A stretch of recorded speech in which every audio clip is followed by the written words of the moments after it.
My fellow gamers, we did it! Halo Studios has produced the single most technologically scuffed and creatively bankrupt cutscenes across all Halo games of all time. But at least now it can't get much worse.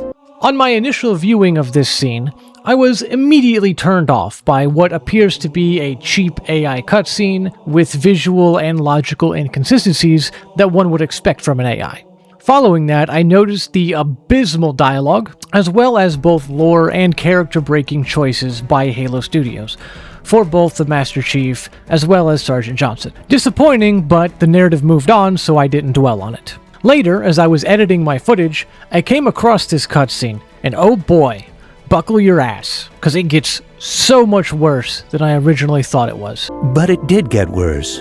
A quick note before we begin. While editing this project, I happened to watch a video by the Act Man, and it has a moment pertinent to what I'm going to say here. Campaign Evolved really has this uncanny valley effect on most of its cutscenes that it feels like it's AI generated, but it isn't. I don't know. I mean, I've heard it's not AI generated, but maybe they touched it up. So is generative AI something that was used on this game? No generative AI used here.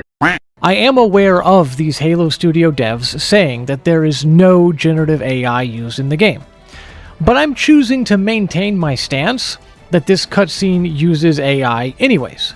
I will address why I choose to do so at the end of the video, so stick around before getting in the comments to tell me that there is no AI. So let's dive in, shall we? And already we have multiple problems. The time between the door beginning to open till we first see hostile action from the Covenant is 0.28333 repeating seconds, or 0.3 of a second. This means either a Covenant grunt has reflexes rivaling that of a Spartan, or the Covenant set the most incompetent ambush ever put to screen, with 3 grunts forward in the kill zone and the other Covenant's opening shots all sailing feet over the head of Sergeant Johnson. Here's a pro tip for any prospective writer. Never make your antagonists incompetent. It demeans and diminishes your protagonist. Incompetent antagonists only work in certain types of comedic narratives. Home Alone comes to mind. I'm up here, you morons! This ain't that, Chief. Okay, so maybe I just missed the memo. I always thought that sticky grenades were sticky. So how does the Master Chief magically have the ability to catch an armed sticky grenade and not be stuck?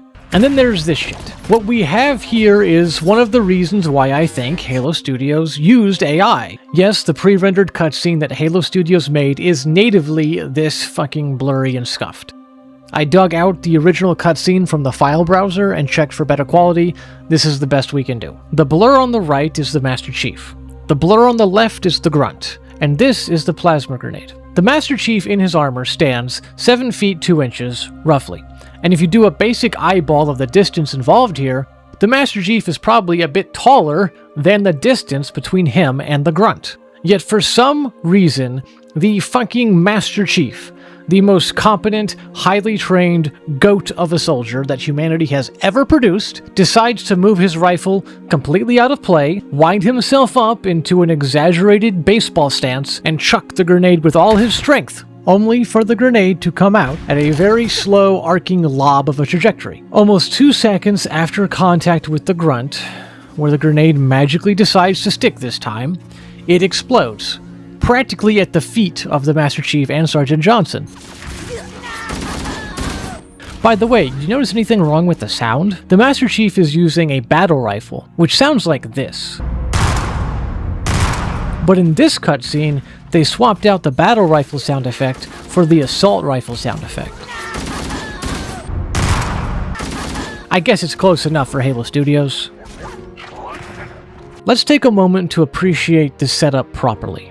The Master Chief is behind cover here, with Sergeant Johnson behind cover a few feet to his right. The enemy is something like 20 or 30 feet away, standing still in a row, ignoring the cover that is available on either side of them. Thankfully, the Master Chief is known for being a fucking badass. The GOAT when it comes to combat.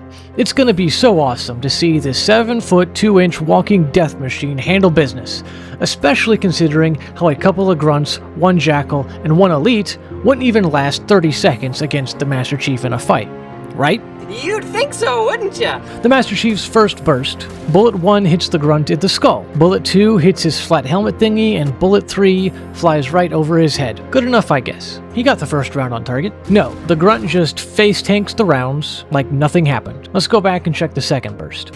Here we see round number 1 either striking or just missing the grunt's lower left arm near its waist.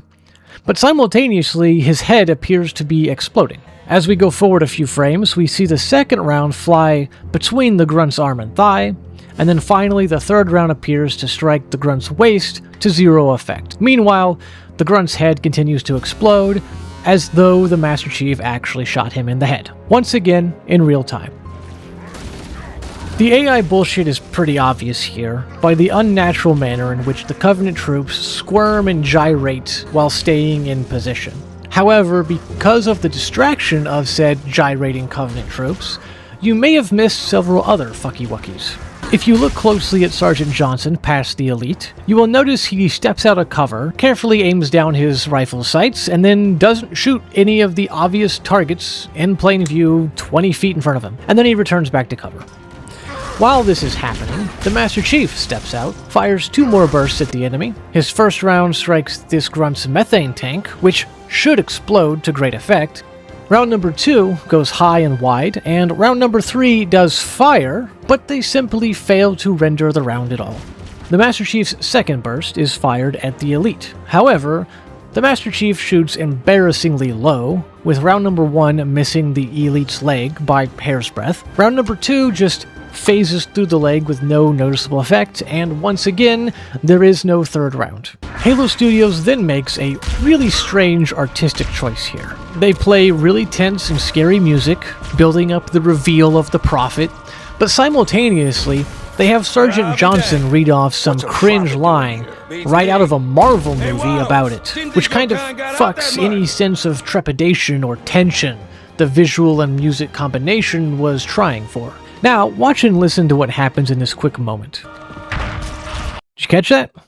Sergeant Johnson pops out of cover, aims down his scope. As the camera switches to the Covenant, you'll hear the distinct sound of his Gauss rifle firing.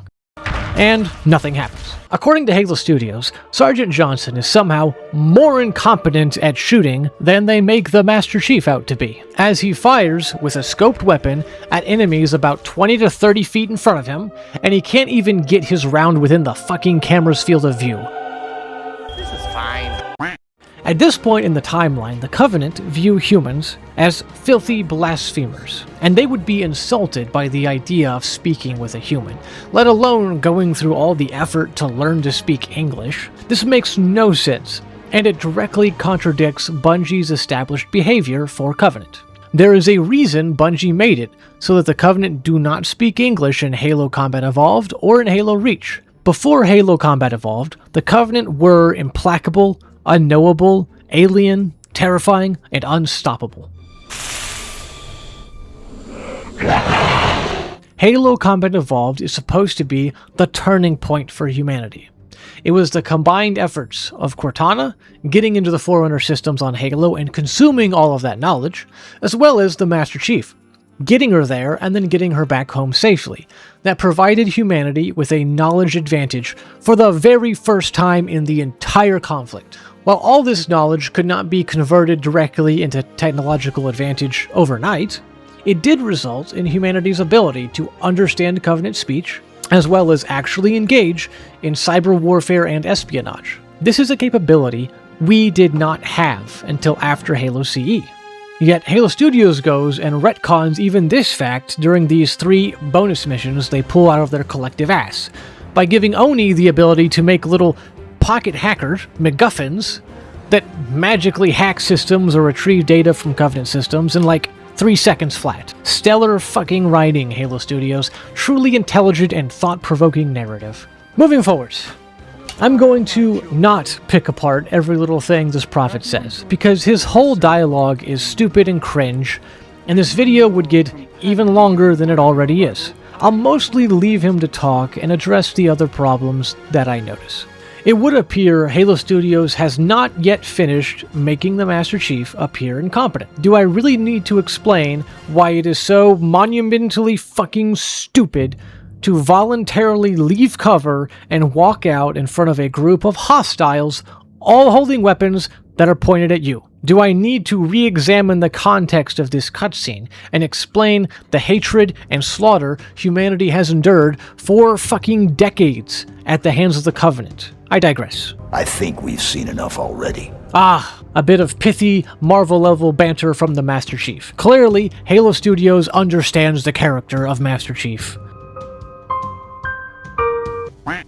Are you not impressed with our work here? Are you not entertained? To spare my sanity, I'm just going to talk over this dialogue where the writers at Halo Studios break a well-known rule of writing. Show, don't tell. In Bungie's Halo, we are shown the characteristics of the different races of the Covenant by their specific and varied behaviors in-game, as well as their mannerisms during cutscenes. Halo Studios apparently decided that the players are too stupid to put it together, and thus we require a horrifically boring monologue to explain it to us in simple terms. I'm sorry, these Prophet's guards are standing before a demon who is currently holding a rifle pointed at their Prophet, their sacred leader. They are honor-bound to protect this guy, and they all just casually stand there preening for the camera. Good job, Halo Studios. Way to really suspend my disbelief and pull me into the story.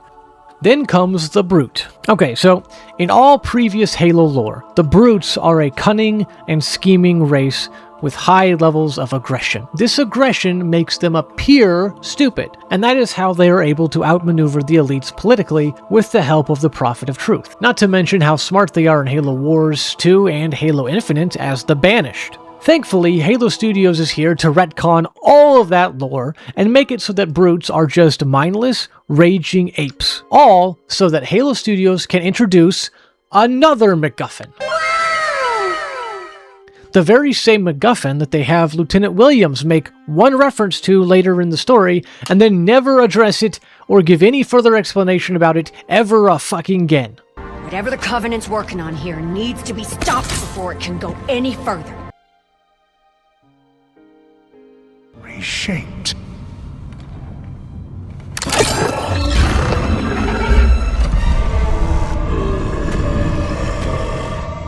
Are you no different, demon? What is the Prophet saying here? That he knows the top secret information about Master Chief's origin? He somehow knows that the Spartans were kidnapped as children and reshaped/indoctrinated into super soldiers? How? Why? What the fuck, Halo Studios? Okay, Mr. Monologue. Sorry to interrupt, but we're on the clock. I find it really interesting that Halo Studios is self-aware enough to recognize that they are monologuing here, but not self-aware enough to recognize that they shouldn't be doing that. Am I so out of touch? No, it's the children who are wrong. Look, Halo Studios, I get it. You want to make sure we get the message that Sergeant Johnson is incompetent. But is it really necessary to make the guy who is already looking down his sights to wait 2 whole extra seconds after clearly telegraphing his shot before he finally pulls the trigger? I want to point out that in Halo lore, this Gauss rifle that Sergeant Johnson is using is supposedly so powerful that it can overpenetrate several concrete walls and kill multiple targets behind them. But apparently, when striking the MacGuffin, it is stopped dead. Doesn't even hurt the Brute, let alone penetrate through and murder the Prophet behind him like it should.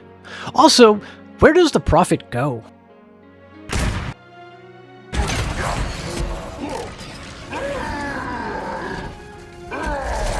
Wait a second, this very same Brute walked up just a few seconds ago without the MacGuffin in his chest. The MacGuffin is then installed in front of the player to very minimal effect. Shortly thereafter, Sergeant Johnson removes the MacGuffin via a Gauss slug, and all of a sudden, the Brute can't control his anger and goes completely apeshit because he lost his MacGuffin, which he didn't have in the first place and was fine.